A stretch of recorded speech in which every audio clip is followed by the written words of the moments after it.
En el día de hoy nos conectamos muy expectantes, muy contentos por esta actividad académica de gran valor y de impacto, ¿verdad?, sobre el manejo interdisciplinar del paciente ostomizado. Y bueno, me presento, mi nombre es Carmen Chica, yo soy la vocal nacional de terapia y rehabilitación de la AMSI y junto conmigo está por ahí acompañándome Juliet Zabaleta, que es la vocal nacional de enfermería.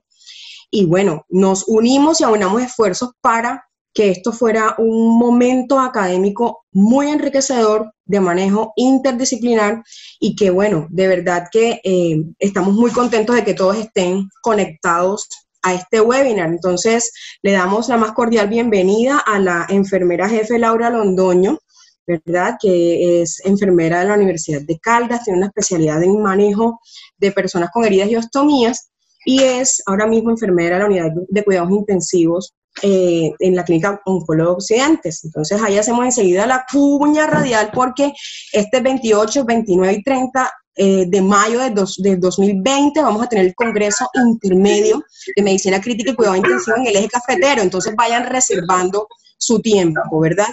Entonces, bienvenida, jefe Laura, te cedo la palabra. Y de verdad que todo un gusto poder estar conectados todos en línea para poder escuchar este gran tema de influencia para todos. Los dejo con la jefe Laura Londoño. Muy buenas noches a todos ustedes. Bienvenidos a este evento académico que sin lugar a dudas es maravilloso. Hablar de pacientes ostomizados a mí me toca el corazón, que es un paciente que quiero, que he aprendido a conocer y que realmente necesita de personas que se encarguen de cuidado. Les agradezco por la invitación, es para mí un honor, un gusto estar compartiendo un poquito de lo que he aprendido a lo largo del tiempo en este gusto precisamente por manejar pacientes ostomizados y con heridas de alta complejidad. Yo inicialmente les quise traer esta frase de una enfermera que quiero, una colega que quiero, que respeto y que admiro profundamente, y es las heridas tienen alma, y en este caso las ostomías tienen alma, y es porque nosotros tenemos que aprender a abordar los pacientes más allá de simplemente la lesión, la herida, el momento quirúrgico, sino que debemos empezar a aprender a valorar los pacientes y abordarlos desde todas las connotaciones en las que ellos se pueden presentar. Esta frase la quiero mucho, la traigo muy frecuentemente en todas las presentaciones que hago y se las quiero compartir para que empecemos a retroalimentar y a pensar en que el paciente ostomizado va mucho más allá del estómago. Para el día de hoy les traigo unos ítems importantes y unos temas a tratar. ¿Qué es una ostomía? ¿Cómo se define un estoma? ¿Por qué hablamos de los estomas? ¿Cómo se clasifican? Y nos vamos a dar cuenta que en este manejo interdisciplinar de los pacientes con estomas, no solo podemos hacer referencia a estomas de eliminación, que son a los que más acostumbrados estamos. ¿Qué cuidados podemos tener con las ostomías? ¿Cómo vamos a generar impacto en el cuidado y en el autocuidado de los pacientes con respecto a sus ostomías? ¿Qué dispositivos y qué tenemos de nuevo en avances tecnológicos para el manejo de las ostomías? Aprovecho para hacer la cuña y es que estamos en el mes precisamente de los pacientes ostomizados, cualquiera que sea la ostomía, traqueostomía, colostomía, como lo vamos a ver más adelante, y cómo vamos a educar a esos pacientes para que aprendan a convivir con sus ostomías. Entonces, dándole continuidad a este derrotero que les acabo de mostrar, ¿qué es una ostomía?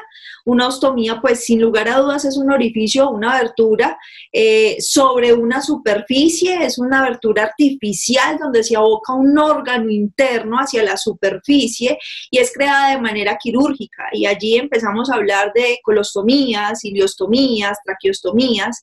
En definitiva, es depende más bien su nombre del órgano que voy a abocar al exterior, dependiendo de todos los antecedentes y todas las implicaciones que llevó al cirujano a que se abocara ese órgano hacia el exterior, por una necesidad, un cáncer o una estenosis, o el paciente en una unidad de cuidado intensivo después de estar intubado más de 10 días, pues necesita de una traqueostomía para continuar con su proceso respiratorio, y todo eso lo tenemos que aprender a manejar.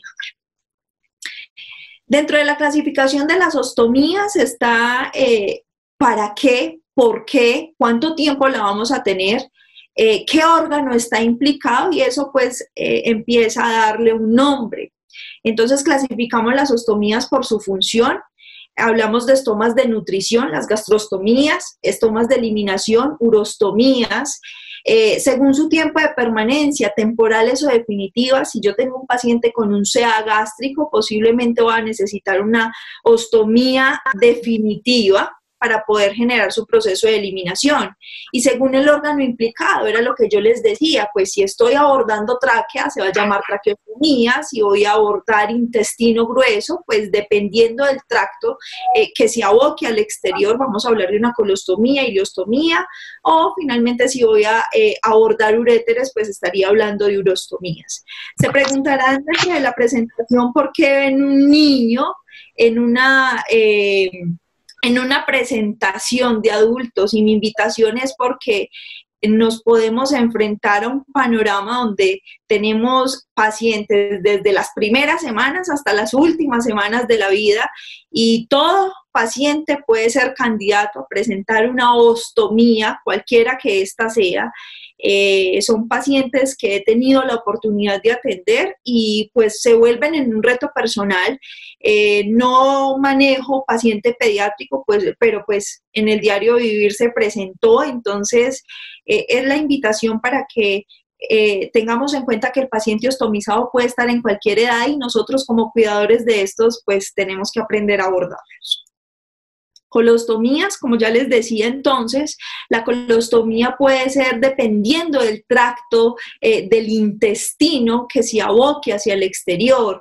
Una colostomía ascendente, una colostomía sigmoidea, una secostomía, una colostomía transversa, y eso depende de la porción del intestino que se aboque hacia el exterior, la anastomosis que se necesite hacer, el daño a nivel intestinal que haya en el momento, y pues el cirujano ya decide hacia dónde va a abocar ese intestino, y de allí viene el nombre. Eso pues como para que nos quede un poquito más claro con respecto a la etiología de las colostomías, y por qué reciben su nombre específico, y por qué no todas son colostomías, por qué no todas son ileostomías, yeyunostomías.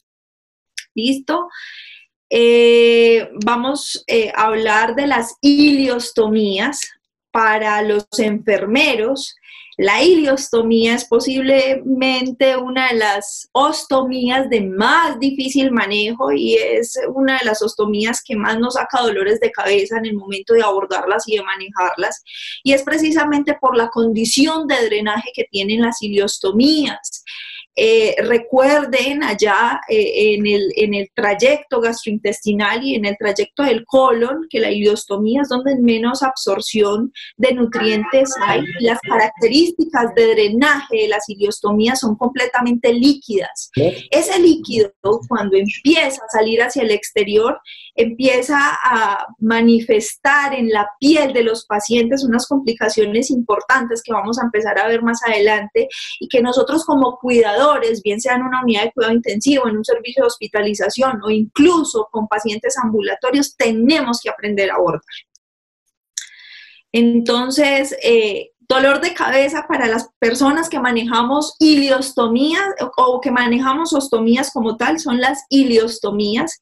Traen complicaciones, traen dolores de cabeza, y realmente son ostomías que hay que aprender a querer para poder aprender a abordarlas. Dentro de los cuidados de las ostomías, pues lo primero que yo debo tener en cuenta como cuidador y como educador para un paciente portador de una ostomía es la higiene de su estómago y de la piel periostomal. Yo como enfermera soy una abanderada del cuidado de la piel y eso sin lugar a dudas es una de mis prioridades dentro de mi plan de cuidado. ¿Cómo vamos a lavar el estómago? ¿Qué soluciones antisépticas puedo usar para el lavado del estómago? ¿Cómo le voy a educar yo a un paciente cuando se vaya para su casa que presente una ostomía? ¿Cómo la va a manipular?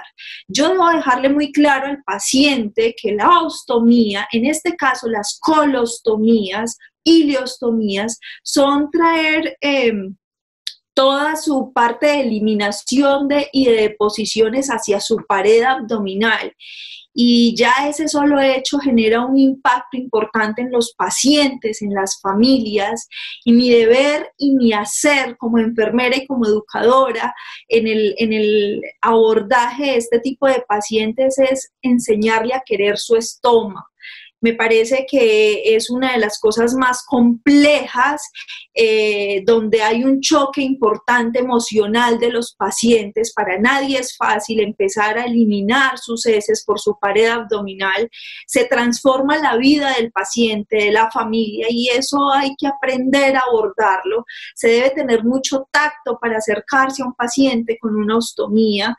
Ya más adelante nuestras otras expertas nos van a hablar de otro tipo de ostomías, pero precisamente estas de las que yo les estoy hablando en el preciso momento es una de las ostomías donde más acercamiento debemos tener con nuestros pacientes y con sus familias, porque cambia todo el contexto psicosocial en el que se desenvuelve el paciente. Entonces tengo que tener muchos o debo tener muchos cuidados al momento de enseñar cómo vamos a lavar el estómago, cómo lo vamos a secar, empezar a quitar todo ese tipo de tabúes y de conflictos internos. Me lo puedo tocar, va a sangrar, no va a sangrar, va a doler.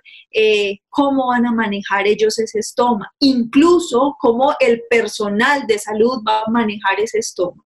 Si bien es claro que este tema es para algunos conocido, pero para la gran mayoría es un tema completamente abstracto, donde se ve de lejos y donde muy pocas personas están metidas en el cuento, les da susto manejar, miedo manejar ostomías. Y mi invitación el día de hoy es que nos pongamos la camiseta y que empecemos a querer el paciente ostomizado, porque realmente es un paciente que necesita de mucho cuidado, de mucha atención por parte de todo el personal de salud, que vamos a hacer finalmente los educadores para que ellos tengan una vida más adelante donde acepten su ostomía. ¿Cómo vamos a mantener la piel seca? ¿Cómo la vamos a mantener limpia si finalmente está saliendo materia fecal, está saliendo orina, está saliendo comida en el caso de las gastrostomías? ¿Y cómo voy a cuidar yo la piel de estos pacientes alrededor de su estómago? ¿Qué vamos a utilizar? ¿Qué dispositivos hay en el mercado? Sin hablar de marcas comerciales, pero ¿qué nos ofrece la tecnología para la derivación y el abordaje de este tipo de estomas? ¿Cómo le enseño yo a un paciente o al personal de la salud a derivar este tipo de estomas, a que el drenaje que salga de estos pues no le genere lesiones al paciente? ¿Cómo se puede cuantificar de qué manera voy a manejar el drenaje de este tipo de estomas? Esto pues habla precisamente de la colocación del dispositivo, qué factores voy a tener en cuenta, cómo evalúo yo el tamaño del estoma para poder utilizar una barrera, una bolsa adecuada, un dispositivo de derivación adecuado que me permita garantizarle al paciente calidad de vida y manejabilidad, seguridad. ¿Cómo lo voy a fijar para que más adelante no se presenten complicaciones de filtraciones? Que esto va a impactar no solo en la parte emocional del paciente, sino pues que nos puede traer consecuencias físicas bien importantes que ya vamos a ver en el momento que hablemos de complicaciones. Dentro de los cuidados de las ostomías, yo tengo que empezar a educar a los pacientes en qué materiales debo tener siempre a la mano al momento de derivar una ostomía. ¿Cómo voy a despegar yo el sistema de derivación para que no se generen filtraciones? ¿Cuánto tiempo me va a durar a mí el sistema de barrera y bolsa de derivación de una ostomía? ¿Cómo voy a limpiar esa bolsa? ¿Cómo voy a recortar el aro para que se me adhiera adecuadamente al estoma y no se generen filtraciones, para que esas filtraciones no me generen complicaciones como dermatitis asociada a la humedad por la filtración de la ostomía? ¿Cómo voy a adherir la barrera de manera adecuada a la piel? ¿Qué dispositivos tengo para mejorar la calidad del estoma y con esto mejorar la calidad de vida del paciente que es portador de una ostomía? Muy sencillo, cuando yo llego y hablo con un paciente que es portador de una ostomía, mi primer acercamiento con ellos es antes del momento quirúrgico donde se decide hacer la ostomía, y ese momento puntual es el momento de la marcación del estoma. Este es uno de los momentos más fundamentales porque no solo le voy a dar una guía terapéutica al cirujano para que aboque en el punto exacto esa ostomía para que no se generen complicaciones posteriores de filtración, de deformidad del estoma y muchas otras cosas que se vienen a lo largo del camino cuando un estoma queda mal hecho quirúrgicamente. Entonces, uno de los principales momentos y de los principales acercamientos que como enfermera tengo ante un paciente ostomizado o próximo a ser ostomizado es el momento de la marcación del estoma, porque es la guía puntual para que ese estoma quede bien hecho y no haya complicaciones más adelante. En esta imagen les muestro más o menos el procedimiento y la manera de educar a los pacientes y al personal de la salud para que coloquen de manera adecuada un sistema de derivación barrera bolsa de ostomía, para que los pacientes aprendan a manejar, para que generen algo que yo incluyo todo el tiempo, y es el autocuidado de los pacientes. Mi único objetivo y mi única meta en el manejo y en el abordaje del paciente ostomizado es que el paciente tenga calidad de vida con una nueva realidad que es bien difícil de abordar. Los que manejamos pacientes ostomizados sabemos que la carga emocional de esos pacientes es bien interesante, es bien compleja y tenemos que hacer algo por ellos, y dentro de mis actividades de ayuda, de apoyo, es enseñarles a que quieran esa ostomía, a que la aprendan a manejar perfectamente y a que lleven una vida sin ninguna complicación con esto. Entonces, en esta imagen podemos... Estamos a 5 minutos, por favor. Qué pena interrumpir. Perfecto. En esta imagen podemos ver cómo podemos derivar una ostomía. Y ahora en la práctica clínica, si ustedes se ponen a revisar, a veces llegamos y vemos un paciente con una ostomía y no tenemos ni idea qué hacer. Hay muchas técnicas, hay muchos utensilios, hay muchas herramientas que nos ayudan a prevenir lo que les estoy mostrando en este momento, y son las complicaciones de los estomas. ¿Qué complicaciones vamos a tener? Todas las imágenes que les traigo en este momento son pacientes que he atendido, que he manejado, complicaciones a las que me he tenido que enfrentar, complicaciones que me han causado dolores de cabeza. En este momento es una dermatitis y una irritación secundaria al exudado de una ileostomía, por eso les decía que es uno de los estomas más difíciles de manejar. Las hemorragias no solo se dan en el momento operatorio, en el momento posoperatorio inmediato, sino que semanas después podemos presentar hemorragias y hay que aprenderlas a manejar. Y uno de los manejos importantes de la hemorragia es la presión directa, cada que a ustedes les sangre una ostomía. Si no para, pues obviamente usted se comunicará con el cirujano, pero una de las medidas y de las alternativas puntuales es haga presión directa sobre el punto donde usted está viendo que está sangrando. La necrosis sí ya va más allá, es más quirúrgico. Inmediatamente llame al cirujano y evalúen si es que todo el tracto intestinal está sufriendo un proceso de hipoperfusión o simplemente hay que hacer una remodelación del estoma a nivel local. Los prolapsos de las ostomías es otra de las complicaciones a las que nos vamos a ver enfrentados, cómo ese estoma se dilata y cómo termina convirtiéndose en un problema importante para el manejo y para la derivación del mismo. O por el contrario, cuando estos estomas se estenosan, se invaginan y nosotros no tenemos cómo derivarlo, el paciente empieza a sufrir, el cirujano empieza a sufrir y los enfermeros o todos los que nos dedicamos al cuidado de las ostomías, pues necesariamente ese paciente tiene que entrar nuevamente a un nuevo tiempo quirúrgico para poderlo abordar. Las hernias que van más allá de la parte física son todas las complicaciones que se pueden traer o que se pueden llevar a cabo con respecto a una hernia alrededor de un estoma. Y la infección, pues estamos en una unidad de cuidado intensivo, por supuesto tenemos ya un ambiente colonizado y es un ambiente que se presta para que se genere el proceso infeccioso. Ahora bien, y lo que más me importa es cómo vamos a educar a los pacientes, cómo vamos a hacer una herramienta y cómo vamos a hacer una ayuda para que los pacientes realmente comiencen y acepten ese proceso de ser portadores de una ostomía.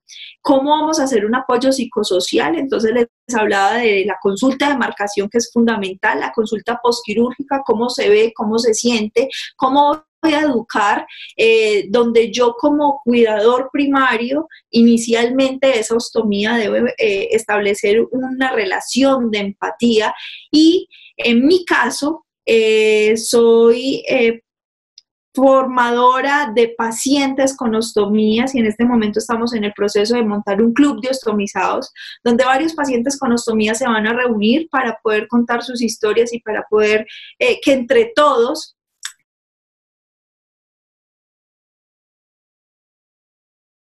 se den alternativas de una manera muy importante, más bonitos con respecto al manejo de los pacientes ostomizados.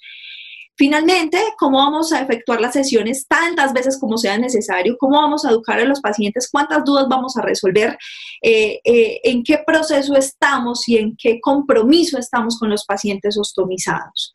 Y generalmente es para permitirles a ellos el autocuidado, que era de lo que les hablaba. Me importa el paciente. Listo, perfecto. Que este paciente finalmente se cuide de manera adecuada. Y finalmente, les traigo a ustedes las 4C de la ostomía. Quiero que lo tengan muy en cuenta y es: el cuerpo con ostomía necesita de conciencia de que va a ser tratado, competencia de quien irá a tratarlo, certeza de que no será una lesión más a ser tratada y el cariño de quien trata para quien será tratada. Usted es el mejor cuidador, yo soy la mejor cuidadora. Muchísimas gracias. Laura, muchísimas gracias por esta maravillosa intervención, una excelente presentación y un tema bastante importante en nuestras unidades de cuidado intensivo. Mil gracias, Laurita. A continuación nos acompaña Paula Andrea Jaramillo. Ella es terapeuta respiratoria profesional de la Fundación Universitaria del Área Andina, especialista en rehabilitación de la deglución en el paciente con traqueostomía del Instituto FLENI de Buenos Aires, especialista clínica de Intersurgical. Bienvenida, Paula. Muchas gracias por estar aquí. Hola, buenas noches. Muchísimas gracias por la invitación. Igual voy a tratar de abordar este tema rápidamente, en 20 minutos. Vamos a hablar de las indicaciones de traqueostomía en el paciente que está en la UCI, tipos de cánulas de traqueostomía, los cuidados que nosotros como cuidadores del área respiratoria, fisioterapeuta, terapeuta respiratorio vamos a tener, herramientas para realizar la rehabilitación del paciente con traqueostomía. Desde que el paciente lo realiza en la traqueostomía, nosotros ya debemos estar pensando en que lo vamos a decanular. Este es un paciente que va a pasar por un proceso agudo y que en lo posible que no sea crónica la traqueostomía. Entonces, las indicaciones están muy claras: crear una vía aérea artificial que sea de fácil acceso y manejo para lograr 3 objetivos principales. Vamos a tener protección de vía aérea, liberación de la ventilación mecánica y limpieza de las secreciones. Dentro de esto, nosotros en el mercado tenemos 3 tipos de cánulas de traqueostomía. El terapeuta respiratorio es el que debe de elegir en el momento cuál tipo de cánula de traqueostomía le va a poner a ese paciente, o sea, no dejar como que la que haya en el servicio, sino que nosotros, teniendo en cuenta los objetivos que vamos a lograr con esos pacientes, pues vamos a elegir el tipo de cánula. Entonces, si comenzamos a decir que tenemos una cánula de traqueostomía con balón, que es la que vemos en el recuadro superior, es la cánula que es una cánula para todo paciente en ventilación mecánica, preferiblemente con una cánula interna para ayudar a la liberación y la limpieza, lo que es limpieza de secreciones, y puede ser utilizada como una cánula definitiva, pero teniendo en cuenta las indicaciones del fabricante, que la debemos de cambiar como mínimo cada vez para evitar una capa de biofilm que se va formando al de la cánula y evitar que el paciente sufra de traqueitis luego de su egreso del hospital. Tenemos la cánula con puerto de succión subglótica, que está indicada en pacientes con compromiso de la deglución, pacientes donde vamos a rehabilitar la presión subglótica, y pacientes neurológicos con compromiso de pares bajos. Tenemos las cánulas fenestradas. Estas cánulas pueden ser para todos los pacientes en ventilación mecánica, pero muy importante saber que no está indicada en los pacientes que tengan compromiso de la deglución. Esa la vamos a utilizar principalmente para luego de la liberación de la ventilación mecánica, facilitar la comunicación, y para eso, pues luego que la retiramos de la ventilación mecánica del paciente, pues podemos utilizar lo que es el catéter. Entonces nos vamos a la... esto es un video de una paciente con una cánula fenestrada. Solamente era eso, una cánula fenestrada, simplemente para que veamos cuando el paciente tiene una cánula fenestrada y tiene compromiso de la deglución. Entonces vemos que todo lo que se le impregnó, se le estaba haciendo un blue test, y el paciente inmediatamente le sale todo porque tiene una cánula fenestrada. Entonces, muy importante tenerlo como recomendación, las cánulas fenestradas en pacientes que no tengan compromiso de la deglución. Entonces vamos a ver cuáles son los cuidados que nosotros vamos a tener en el paciente con traqueostomía. Importante, permeabilidad de la vía aérea, garantizarle siempre una adecuada humidificación luego de liberarlo de la ventilación mecánica, los cuidados del estómago, promover la comunicación en esos pacientes y recuperar las funciones fisiológicas, en este caso la parte de la deglución, que es tan importante en un paciente con traqueostomía. Dentro de la permeabilidad de la vía aérea tenemos que tener en cuenta cuánto introducir la sonda de succión cerrada. Para una cánula de traqueostomía número 8, vamos a ver acá, está el número 15, que estaríamos en la punta. Pero si introducimos toda la sonda de succión cerrada, vamos a ver que sobrepasa, estamos llegando a hacer un estímulo ya en la carina, que esto le va a provocar o al paciente un sangrado, o vamos a hacer una estimulación, aumento de la presión intracraneal, aumento de la presión arterial. Entonces, siempre tener en cuenta, como lo vemos acá, la marcación. Si yo tengo una cánula de traqueostomía número 8, pues debería de utilizar lo que es, o sea, debería de siempre ser no más 15, porque ya sé que estoy en la punta, puedo introducir 2 centímetros más, pero no introducirla toda completamente. Dentro de las técnicas que tenemos de fisioterapia respiratoria, ahora contamos con muchísimos más, digamos, instrumentos que podemos utilizar. Tenemos el Codasis, tenemos Acapela, podemos utilizar Cornell en un paciente que ya está liberado de la ventilación mecánica, lo mismo que Acapela, usar lo que es la vibración mecánica, el chaleco también, y siempre ayudarle a ese paciente que es hipertensor. El paciente que tiene traqueostomía suele tener unas tibias que están muchísimo más comprometidas, y nosotros debemos utilizar todas las herramientas. En este caso, una herramienta que funciona bastante bien es las movilizaciones torácicas. Las movilizaciones nos ayuda tanto a movilizar secreciones como músculos inspiratorios y expiratorios. Cuando está en ventilación mecánica, no nos queda duda que siempre vamos a utilizar lo que es la humidificación pasiva, pero siempre teniendo en cuenta que lo que nos está dando el humidificador de una humedad que es absoluta, que sea por el superior a 30. Luego de la ventilación mecánica, todos vamos a utilizar lo que es poner una máscara de traqueostomía, vamos intercalando con el nebulizado sin temperatura, porque no todos vamos a tener un calentador, es bastante dispendioso para el paciente, Tenemos otra alternativa de hacer humidificación adecuada, debido a que nosotros, cuando estamos con una vía aérea artificial y más con una cánula de traqueostomía, estamos haciendo la humedad partiendo de la temperatura. Si nosotros vamos a partir de la temperatura que está saliendo del flujómetro, que es aproximadamente 10 grados, entonces le estamos dando una humidificación que va a ser completamente insuficiente. Para eso podemos tener entonces dos opciones: utilizar lo que es humidificación activa completa, ponerle una manguera con hilo calentador, una base calentadora, que es obviamente que es más costoso y más dispendioso, o tener lo que es humidificación pasiva, y que esto es, digamos, una alternativa. Nosotros podemos conectarlo directamente a la cánula de traqueostomía o podemos ponerle con la sonda de succión cerrada. Esto nos va a garantizar que nosotros tengamos un adecuado humidificación, o sea, un retorno de humidificación en el paciente, y nos va a permitir que el paciente, este paciente que estaba hipersecresor, en un término de más o menos 24 a 48 horas, él comienza a activar lo que es el mecanismo mucociliar y yo pueda realizar una buena higiene gerencial, liberar a este paciente más rápido, digamos, de la traqueostomía. Ahora, muy importante, ¿cuál es el papel del balón y de la cánula de traqueostomía? Cuando está en ventilación mecánica, yo lo tengo en cuenta para evitar las fugas y posicionamiento de la cánula y el sellado.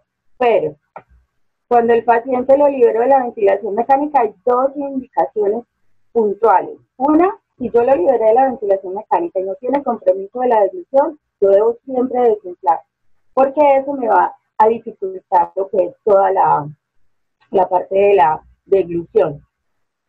Si el paciente tiene compromiso de deglución y está siendo rehabilitado por fonoaudiología, yo lo debo desinflar en los momentos que la fonoaudióloga nos indique.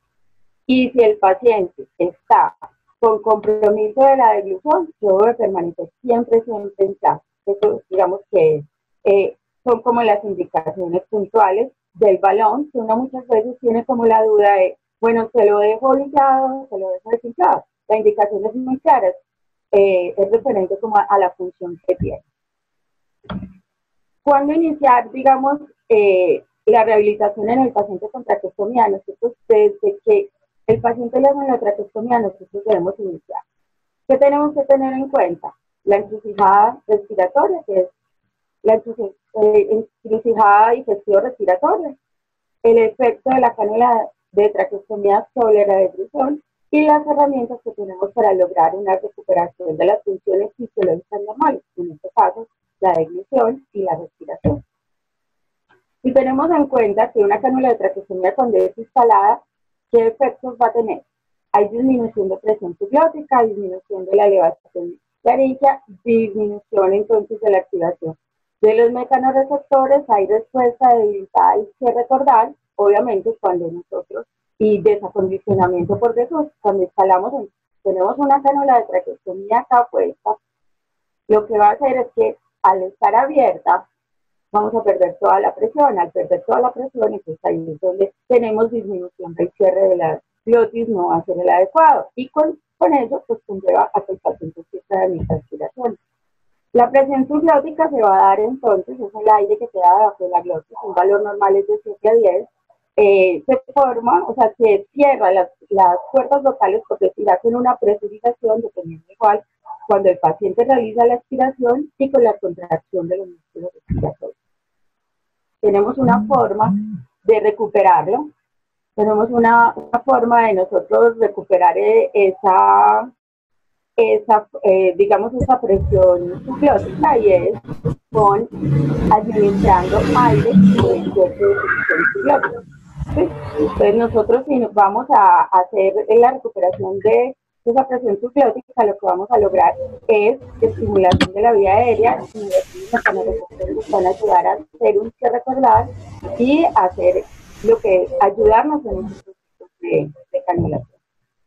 La guía sería tener la cánula con puerto de succión subglótica, la aspiración de secreciones inicialmente por el puerto, y luego vamos a instalar el aire de 2 a 4 litros por minuto según la tolerancia, y vamos a aumentar los litros dependiendo de lo que yo quiera lograr en ese paciente. Otra de las cosas que vamos a utilizar en la rehabilitación de esos pacientes con traqueostomía, entonces vamos a hacer movimientos, entrenamiento muscular orofacial para que todos los pacientes, traqueostomizados tengan compromiso de la deglución o no, porque fueron pacientes que inicialmente estuvieron con tubo orotraqueal y eso da muchos acondicionamientos. Entonces uno tiene que comenzar otra vez como a acondicionarlo para poder lograr que él haga simplemente degluciones efectivas. Entonces no vamos a ir hasta el punto de lo que hace la fonoaudióloga, que el paciente vuelva otra vez a tomar alimentos y todas las consistencias, sino que nosotros lo que vamos a lograr es que sus propias expresiones se las pueda manejar. Tenemos herramientas como es el incentivo, como es el entrenador de músculos respiratorios, que lo vamos a hacer mediante la variación de la PIMA, ¿sí? Será una presión pulmonar negativa. Tiene unos valores tanto para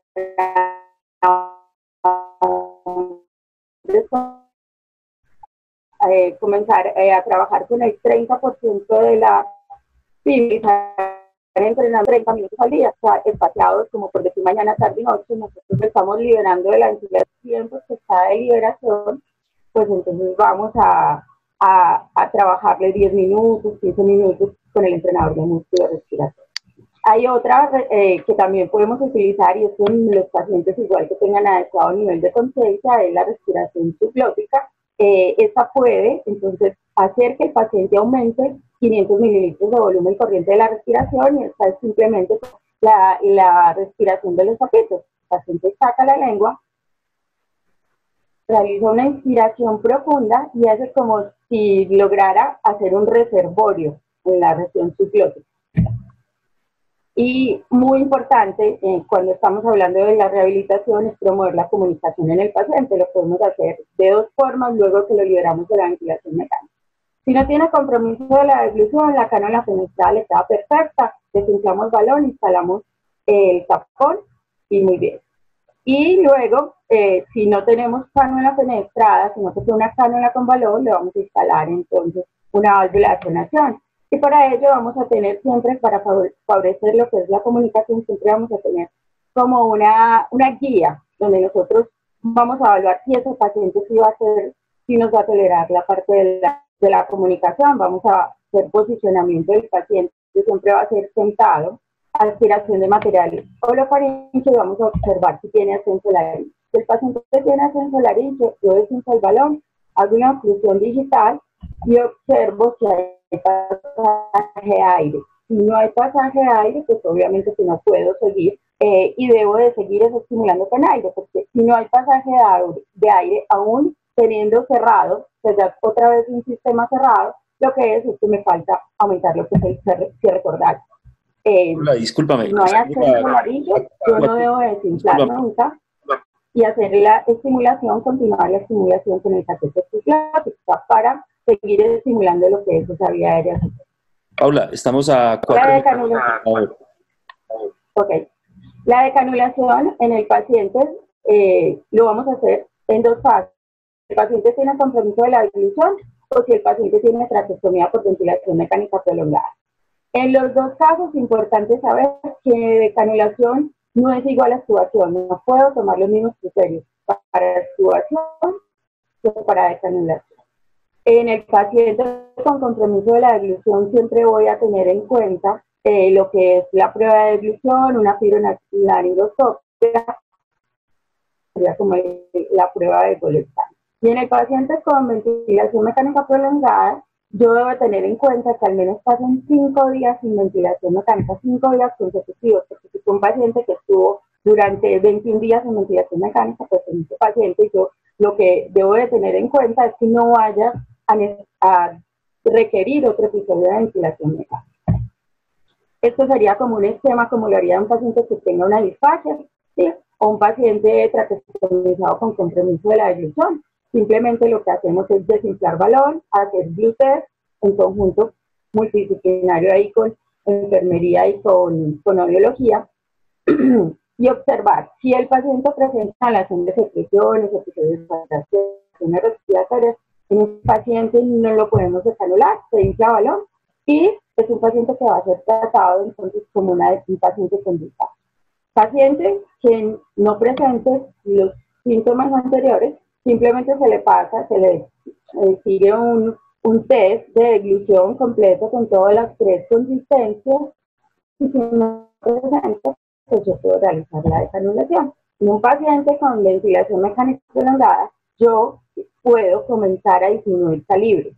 ¿Por qué disminución de calibre? Porque muchas veces los pacientes pierden mucha masa muscular y la canulatraqueostomía como tal, cuando intentamos hacerle oclusión, pues es algo que les genera estridor, que les genera dificultad respiratoria. Puedo comenzar a hacer disminución, 5 días sin ventilación mecánica, fibronaterapia para revisar que no tenga las granulomas, y la oclusión puede ir entre 15 minutos y 24 horas. Yo trabajé en el Instituto Neurológico de Colombia y nosotros teníamos un protocolo para esos pacientes neurológicos, solamente oclusión. Durante 15 minutos, si el paciente lo toleraba, nosotros lo desanulábamos. Y tuvimos una base de datos con más de 100 pacientes y no tuvimos ninguna complicación asociada como a ese procedimiento de desanulación. Entonces, en resumen, nosotros siempre al paciente con traqueostomía le vamos a recuperar lo que es respiración, permeabilidad de la vía aérea, muy importante con todas las técnicas de higiene bronquial que tenemos. No es liberar el paciente y dejarle, no, es que es un paciente hipersecretor, no, siempre asegurarle muy bien la oxigenación, trabajar en conjunto con fonoaudiología para todo lo que es la deglución, favorecer la comunicación, realmente hacerle lo que es la desanulación. Y eso era como lo que, en resumidas cuentas, fue muy rápido, pero es más o menos, y es concientizarnos a todos los encargados de la vía aérea del paciente de que siempre, desde que instauran en la cánula de traqueostomía, nosotros siempre debemos de pensar en la rehabilitación y pensar que siempre ese paciente lo vamos a decanular. Muchísimas gracias. Paula, muchísimas gracias. Excelente presentación y muchas gracias por toda esta maravillosa información. A continuación nos acompaña Claudia Bedoya Londoño. Ella es fonoaudióloga de la Universidad Católica de Manizales, es especialista en evaluación y rehabilitación de disfagia, docente de posgrado de la Facultad de Medicina de la Universidad CES y tiene muchísimas cositas más que nos va a venir a contar la noche de hoy para dar complemento a esta maravillosa webinar. Muy buenas noches, muy agradecida con la ANSI y con todas las personas que están conectadas en este momento para compartir un tema que realmente me apasiona desde hace ya varios años. Gracias a la formación y al ícono que muchas fonoaudiólogas en Medellín tenemos, que es Jerry Logeman, una patóloga del habla americana, con la que nos hemos formado realmente la gran mayoría de fonoaudiólogas que rehabilitamos disfagia, no solo en Medellín, sino en Colombia. Bueno, pero antes de hablar precisamente de lo que son las alteraciones de la deglución, tenemos que recordar la anatomofisiología de la deglución normal. Para ello, pues traigo a colación esta diapositiva que me llamó muchísimo la atención en una de las charlas del doctor Tintinago, muy conocido en nuestro medio y realmente avala todo lo que nosotras como fonoaudiólogas rehabilitamos y para la respiración,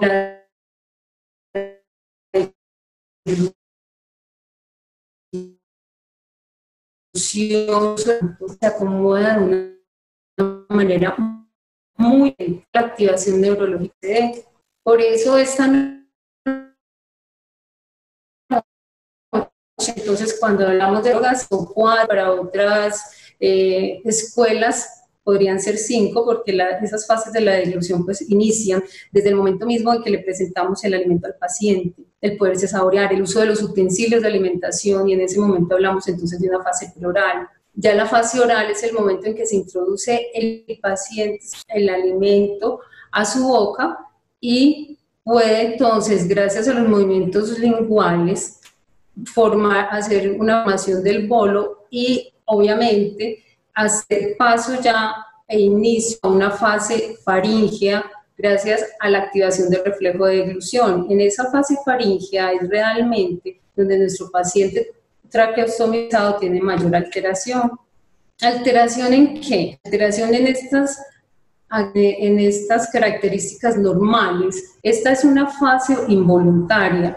Las dos primeras, o sea, la fase preoral y oral, son fases voluntarias. Nosotros decidimos en qué momento comemos, en qué momento nos introducimos un alimento a nuestra boca o simplemente cuánto nos demoramos en masticarlo. Pero ya cuando se da el reflejo de deglución, vamos a definir entonces ya, gracias a esta contracción de los músculos de la faringe, entonces es un proceso que permite el cierre de la vía aérea y que se progrese en sentido inferior a superior en la naringe y el bolo sea dirigido en un sentido caudal, protegiendo de una forma muy segura toda la vía aérea. Esto no tarda más de un segundo y es muy importante la apertura entonces del esfínter esofágico superior para que realmente, gracias a la estimulación neurológica, especialmente el 9º, 10º y 11º par, pues pueda continuar el bolo alimenticio y así, gracias a ese reflejo de deglución que no solamente es nombrado en la literatura, sino que lo han analizado, existen varios estudios como este que les quería compartir en la noche de hoy, donde pues tiene una gran activación del núcleo solitario, el núcleo ambiguo, de una serie de estructuras, no solamente neurológicas, sino de estructuras orofaciales para realmente pues aumentar la segregación de la saliva y disfrutar del bolo, no percibirlo tan seco cuando son consistencias secas y poderlo continuar hacia una fase esofágica. La fase esofágica dura 6 a 8 segundos y es realmente el paso del bolo ya de la faringe al esófago y finalmente, gracias a la apertura del esfínter esofágico inferior, es que llegue al estómago. Es también entonces una fase involuntaria. Cuando hay un control, cuando hablamos de un control neurológico de la deglución, como lo he venido mencionando, no lo hablo en términos localizacionistas, porque son varios los circuitos cerebrales que se van a activar para que este se pueda dar. Son varios los nervios periféricos, como los pares craneanos, el nervio del plexo cervical, el nervio del plexo braquial, los que tienen que estar intactos, pero también el complejo osteomuscular tiene que estar en muy buenas condiciones para que sea músculo estriado, músculo liso, pues permita que gracias al sistema glandular pues se pueda integrar ya el bolo y esta serie de movimientos coordinados genere todo un sistema craneofacial y digestivo superior que conlleve a una a un buen manejo de todo el proceso deglutorio. Esto no solo, existen un sinnúmero de estudios, revisando precisamente la literatura para esta noche, pues encontraba, por ejemplo, como uno de este estudio donde le dan muchísima importancia a la corteza frontal e incluso también a la parte del hipotálamo. Pero finalmente, cuando hablamos de red cortical de la deglución, este estudio fue el que más me llamó la atención, porque nos concluye que hay una activación bilateral, no solamente a nivel cortical, también hay activación incluso de la ínsula, que es una de las áreas más nuevas desde la parte neurológica y tiene una gran interrelación no solo con la deglución, sino también con el lenguaje. Entonces, veamos que no es un solo punto el que se activa, ni son los pares bajos los que tienen que estar intactos, sino que es toda una red cortical de la deglución para que exista un buen proceso de la deglución. Este video lo pueden consultar por YouTube, porque el tiempo pues desafortunadamente en este momento no nos lo permite, pero el tema que realmente nos interesa es la disfagia en el paciente traqueostomizado. A través de la experiencia con los pacientes, no les quiero dar hoy ninguna definición, puesto que eso la literatura simplemente tiene miles de definiciones, pero la que a mí realmente me gusta es, y la que he analizado con mis pacientes, es que se pasa de comer sin pensar a pensar cómo se come, porque eso es lo que nos dicen especialmente los pacientes oncológicos, pacientes que tienen muy buen estado de conciencia y entonces se les hace a veces más difícil la rehabilitación porque realmente tienen que hacerlo de una manera más consciente que un paciente neurológico. La clasificación de las disfagias tiene toda la relación de acuerdo a la fase de la deglución que se ha alterado. Entonces, para la literatura médica solo existen dos disfagias, orofaríngea y esofágica, pero las fonoaudiólogas que nos hemos dedicado a este estudio sí las clasificamos de acuerdo a las etapas que les mencionaba inicialmente, o sea, la etapa preoral, la oral, la orofaríngea o la faríngea. Y finalmente la esofágica, solo que a nivel esofágico pues es muy poco lo que podemos hacer a nivel de rehabilitación.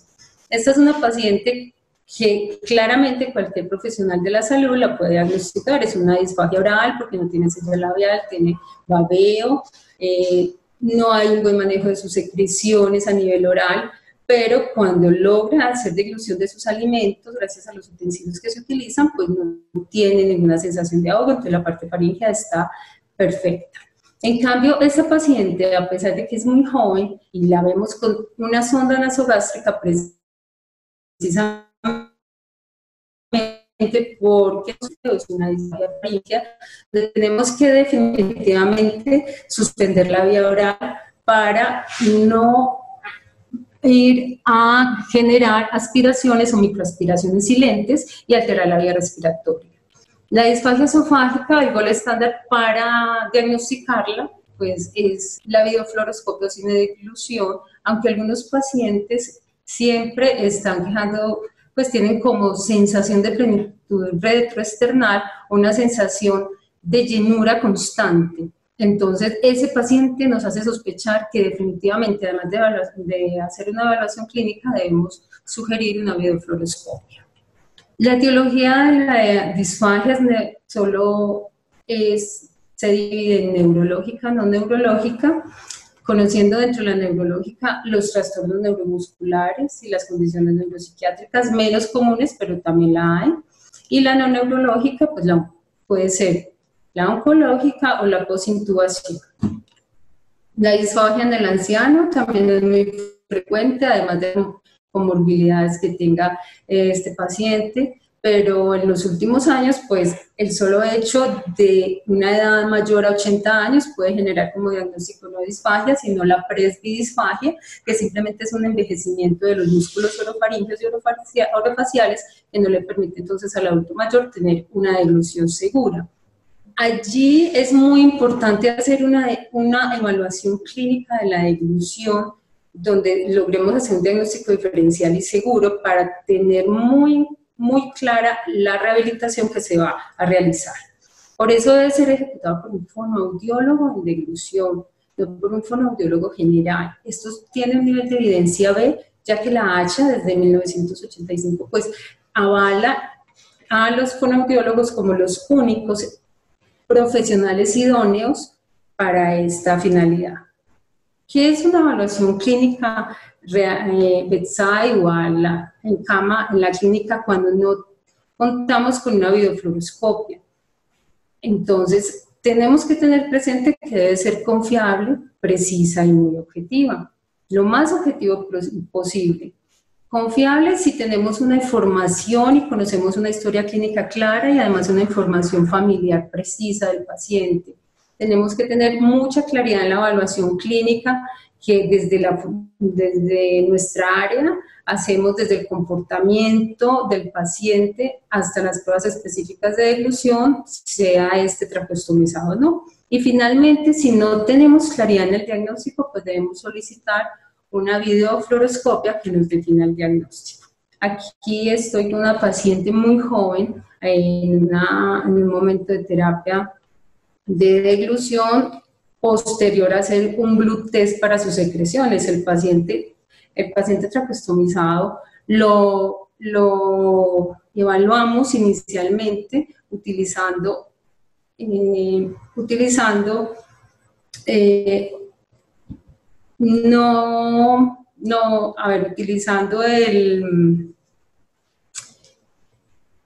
colorante de repostería.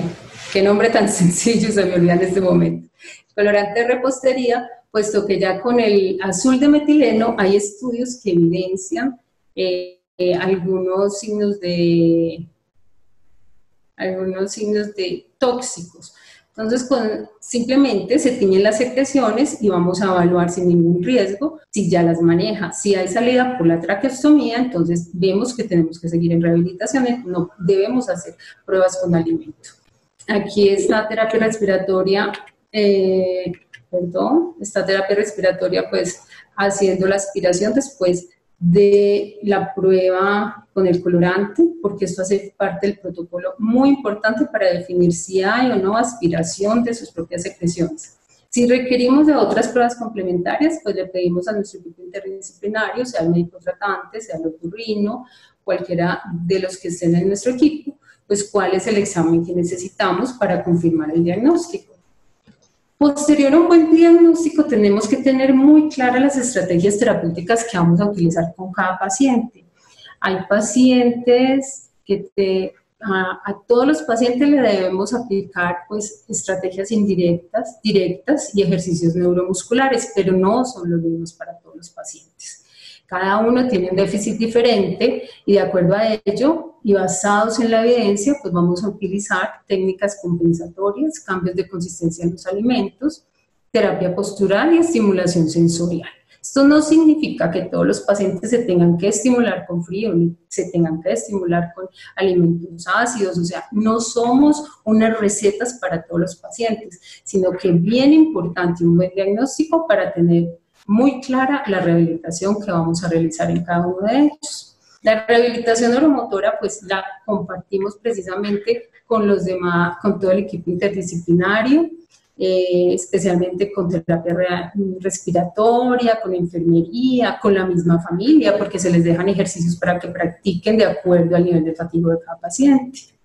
Este es un paciente traqueostomizado, con ventilación mecánica iniciamos su rehabilitación. El primer día que pudo salir, pues esto fue en su casa, que pudo salir de su habitación. A mí me apasiona este tema porque realmente no solo es rehabilitar la devolución y la posibilidad que el paciente vuelva a comer, sino que se vuelva a incorporar en su medio social y familiar, ¿sí? Un antes y un después de una paciente con un CA de senos paranasales, entonces ya en una disfagia preoral, no lograba ni siquiera sello labial, menos manejo de sus secreciones, ni alimentación.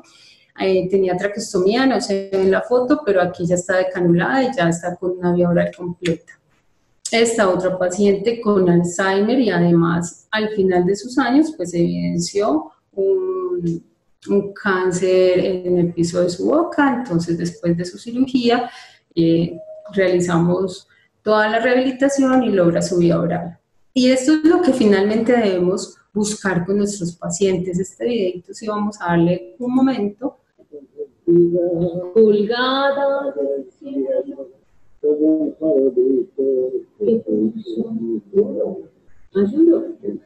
para que alumbrara las noches.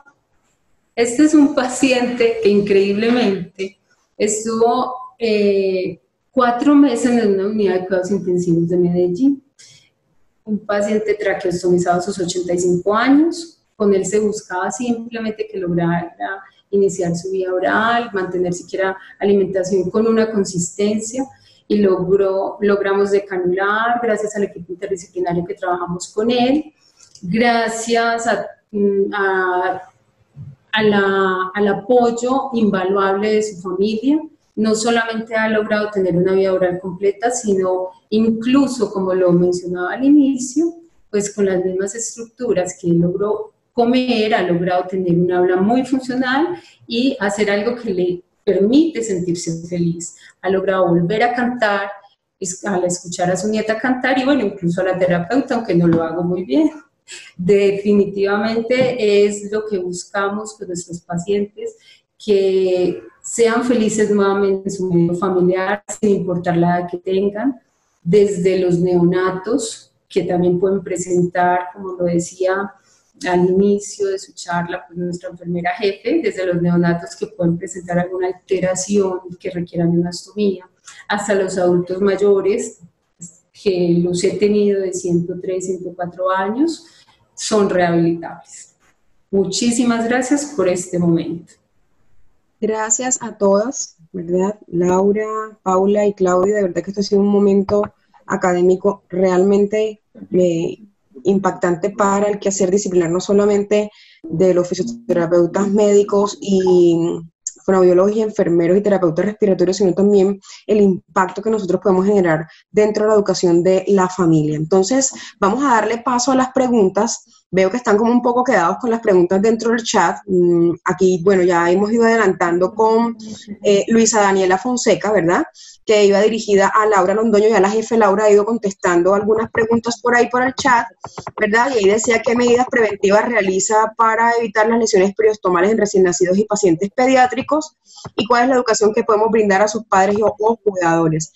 Pueden ver la respuesta ahí en chat, ya la jefe Laura está contestando, pero le vamos a dar paso a la siguiente respuesta, a la siguiente pregunta, perdón, ¿verdad?, que va dirigida a Paula y a Claudia, y vamos a hacer respuestas rápidas de 1 minuto, para que podamos darle chance a todos, y dice, ¿qué puede hacer desde la enfermería? Observar que el paciente si esté deglutiendo constantemente o si no hace una estimulación auditiva, diciéndoselo constantemente, traga la saliva, porque este es un reflejo que siempre se mantiene, y propender por una buena postura del cuello, que no la cabecita esté tan atrás, porque esto va a hacer una hiperextensión de todos los músculos y va a ser más difícil para ellos hacer una deglución normal. Listo. Paula, ¿qué puede hacer la enfermera, la jefe, cuando no tiene un equipo interdisciplinar? Sí, entonces podemos comenzar con ejercicios que son de músculos orofaciales. Esto es algo que mientras uno le está, digamos, haciendo el cambio, no puede ayudarle a hacer, o sea, darle la indicación al paciente de eso, siempre proveerles lo que es una adecuada higiene bronquial, humidificación muy importante, antes y después de la ventilación mecánica, digámoslo así. O sea, nosotros siempre debemos prever que el paciente tenga una adecuada humidificación para nosotros evitar complicaciones asociadas a lo que es la traqueostomía, o sea, evitar que no hayan tapones. Eso es lo que más, que todo cuando no hay como el equipo multidisciplinario, el enfermero se puede encargar también de proveerle siempre lo que es la humidificación y lo que es la higiene bronquial. Mil gracias. Alejo, aquí tenemos a Juan Camilo Vélez levantando la manito, a ver si habilitamos el micrófono para que haga la pregunta. Adelante, Juan Camilo. Juan Camilo. Por ahí nos levantaron una manito. ¿Quién más levantó manos para habilitar el micrófono y hagan la pregunta? Por acá, Juan Camilo Vélez ya tiene el audio activado por si quiere preguntar. Buenas noches. No, buenas noches. Ya realicé mi pregunta. Es que tengo un poco el Zoom un poco lento, pero ya muchísimas gracias a los dos por contestar mi pregunta. ¿Ya la contestaron? ¿Ya la hiciste ahí en el grupo? Vale, pero sí, de todas maneras aprovecha y la preguntas porque ya estás online. No, era la duda del equipo interdisciplinario. Pues trabajo en una UCI y pues tenemos enfermería, tenemos un buen equipo de terapeutas, pero lamentablemente nunca hemos contado con una fonoaudióloga y manejamos muchos pacientes con EPOC, de larga estancia en UCI, de larga ventilación, entonces ha sido muy difícil en algunos casos la rehabilitación para la deglución. A pesar de que uno hace los ejercicios, ha sido muy complicado en algunos pacientes que deglutan, entonces hay pacientes que toca remitir a ventilación crónica y pues veo que uno con algunas medidas sí puede lograr algunos beneficios para los pacientes. Bueno, mil gracias. Aquí tenemos una preguntita de Alexandra Combat para Paulita. Paulita, la pregunta que también te iba a hacer yo, ya me la adelantaron. Para las cánulas fenestradas, ¿verdad? Para aspiración de secreciones, óyeme, ¿yo qué debo hacer? ¿Tengo que sacar la cánula interna? ¿Puedo lavarla? ¿Cómo es esto? Porque yo sé que aquí en el pool de personas que nos están acompañando, yo sé que esa pregunta está, ¿verdad? Y tenemos muchos pacientes con traqueostomía en domicilio, sobre todo, que egresan de la unidad de cuidados intensivos. Y tenemos esa gran duda y ese gran temor de qué hacemos con esas cánulas fenestradas, ¿verdad? ¿Sacamos o no sacamos la camisa interna o solo sacamos la fenestra? ¿Qué hacemos, Paulita? ¿Cómo aspiramos a esa secreción? Mira, igual, depende del tipo de cánula fenestrada. Hay cánulas fenestradas que son las de Tobias o las de Killer, que son una cánula con una fenestra así, un hueco así. En este caso, si vas a realizar una aspiración, tienes que tener una cánula interna que no tenga el con fenestra. Ahí puedes hacer la aspiración, pero nunca en esta que tiene ese hueco así que es la Killer. Y está la otra, no me acuerdo cuál es la otra, bueno, la otra, Tracoes, ¿sí? Tracoes es otra que trae las fenestras. La Tracoes es generalmente la que más usamos ahorita porque las fenestras son un poquito más, son menos agresivas para la tráquea, para la mucosa. En estas cánulas, ellas como las fenestras son pequeñas, igual siempre debo de mantener lo que es la cánula interna cuando voy a aspirar, siempre con cánula interna. Cánula interna, pero hablo no la que es fenestrada, porque ya si vienen dos cánulas en el paquete. El paquete viene una cánula que es fenestra para poner un tapón y lograr la comunicación en ese paciente. Y siempre recordar que si el paciente tiene compromiso de la dilución, no debe estar usando una fenestra porque la función y para que crean las cánulas fenestradas es para que el paciente se pueda comunicar una vez liberado de la ventilación mecánica. Entonces, si yo tengo la de Tracoes, yo debo de tener la cánula que es completamente lisa, la que no trae fenestra para realizar la aspiración. Cuando yo realizo la aspiración, yo me puedo chocar con partes de la mucosa, ¿sí? Y me puedo hasta traer pedazos de mucosa, porque igual la mucosa me va a quedar acá. Esta va a ser, la fenestra me va a quedar sobre la mucosa. Si es menos agresiva, sí. En el caso también está la otra, que es la cánula con puerto de succión subglótica, esa también trae unas fenestras, pero en todos los casos yo siempre debo usar eso. Para aspiración de secreciones, la cánula que es completamente lisa y que no trae fenestras. Obvio que para comunicar. Perfecto, excelente respuesta, Paulita. Yo sé que fue de gran ayuda para muchos. Yo le quiero hacer una última pregunta porque ya se nos va a acabar el tiempo a la jefe Laura, ¿verdad? Y es, Laura, ¿qué cuidado debo tener yo para la limpieza del estoma de la traqueostomía? ¿Cómo lo hago al paciente que está en la UCI? ¿Con qué limpio esa ostomía? Bueno, mejor dicho, enséñanos cómo hacerlo.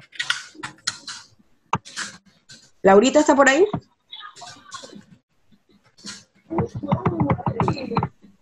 ¿Laura? Hola, ¿ya? Sí, Laurita. Perfecto. Sí. Bueno, hay muchos métodos, dentro de esos hay soluciones antisépticas que científicamente se ha comprobado que sirven para la limpieza de los estomas. Estoy hablando, por ejemplo, del Prontosan, una solución antiséptica.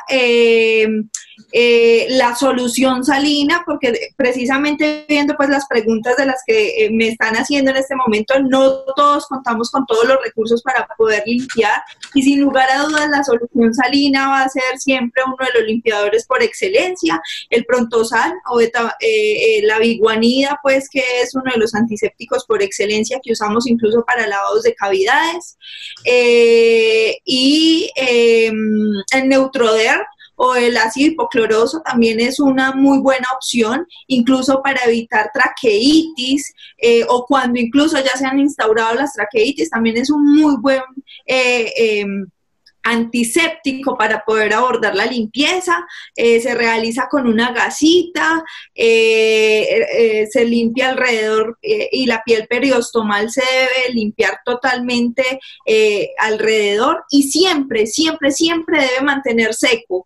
Otra cosa importante para el cuidado de las traqueostomías, por favor, no colocar gasas abultadas alrededor o hacerle el pantaloncito, porque lo que hacen es generar síndrome de pivote en la traqueostomía, y lo que hacen es empezar a dilatar el estoma. Entonces, una gasita es suficiente para mantener seca la piel periostomal y les aseguro que funciona de maravilla, a diferencia que poner de pronto un apósito muy abultado alrededor de eso, que nos puede generar pivote y dilatación del estómago y eso pues ya nos va a generar otras complicaciones.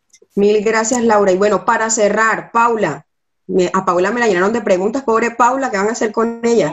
Bien, ¿es recomendable aspirar el estómago de la traqueostomía, Paula?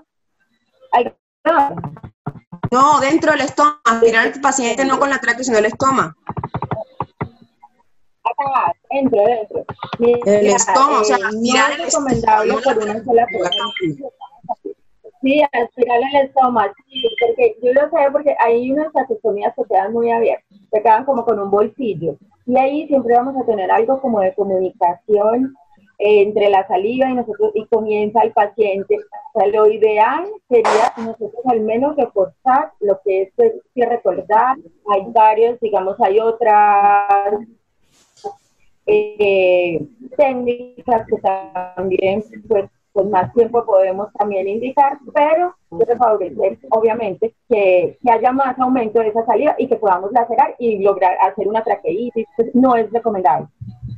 No es recomendable, muy bien. Aquí tenemos una manito levantada, Alejo, de Berenice. ¿Será que la podemos habilitar para que haga la pregunta? Berenice, ¿puedes hacer tu pregunta? Hola, la verdad es que estoy muy poco enterada de la traqueostomía. Perdón, no sé. Perdón. A ver si me ven. Tranquila. Gracias. La traqueostomía.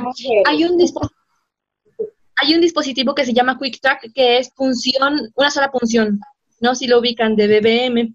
La pregunta es, que es muy rápido, se aconseja tenerlo nada más 1 hora en los pacientes adultos, pero al parecer pueden tenerlo mucho más tiempo. ¿Qué me podrían decir al respecto de este dispositivo? ¿Se puede tener más de 1 hora en el paciente? El dispositivo como tal es un dispositivo para tricotilotomía, es un dispositivo que es para emergencia. Entonces se supone que a la hora tú ya tienes que tener definido si le vas a hacer una traqueostomía, si lo vas a intubar o qué puede pasar con ese paciente. Entonces, como está indicado es para crico y en emergencia son periodos que son cortos. Además porque la cánula es muy pequeña, porque digamos que la cánula de traquea queda en una posición diferente a lo que queda en esta parte de la crico, ¿sí? Que ya dan otra porción. Ah, claro. Sí, es un dispositivo transitorio, así es, totalmente de acuerdo. Bueno, entonces ya vamos a cerrar. Sí, es transitorio, claro que sí. Ya en menos de 1 hora debe estar definido qué vamos a hacer con ese paciente, si definitivamente hacemos traqueostomía percutánea, si se hace intubación orotraqueal o nasotraqueal, lo que corresponda para asegurar la vía aérea y generar soporte ventilatorio ya más avanzado. Entonces, bueno, de verdad que fue un placer, 1000 gracias a Paula, a Claudia y a Laura. Esto ha sido de verdad una de las experiencias académicas más enriquecedoras a nivel virtual que hemos tenido de manejo integral de ostomías. 1000 gracias a toda la audiencia, a todos los que acudieron al llamado. De verdad que estamos muy complacidos por permitirnos entrar en sus necesidades académicas. Y bueno, vuelvo y hago el énfasis, 28, 29 y 30 de mayo. Congreso Intermedio de Medicina Crítica y Cuidado Intensivo en el Eje Cafetero.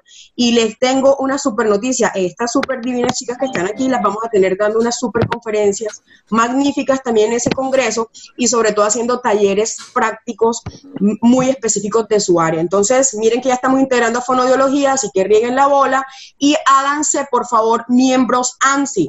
El 15 y 16 de noviembre estaremos en Barranquilla haciendo curso especializado en ventilación mecánica. Adivinen que con el doctor Carmelo Dueñas Castel, toda una mañana solo con Carmelo Dueñas y el resto, que por ahí tengo a mi amiguito Alves, que bueno, ya me dejó abandonada, pero bueno, vamos a tener a Diana Luna, vamos a tener a Julio Calderón, voy a estar con ustedes también, y bueno, no se lo pueden perder. 1000 gracias a todos, 1000 gracias Paula, Claudia, Laura, Juliet, gracias y Alejo. todos. Un abrazo enorme, que tengan una excelente noche. Buenas noches, muchas gracias a todos. Bueno, hasta luego. Hasta luego. Muchas gracias desde México, gracias. Bueno, gracias, un abrazo.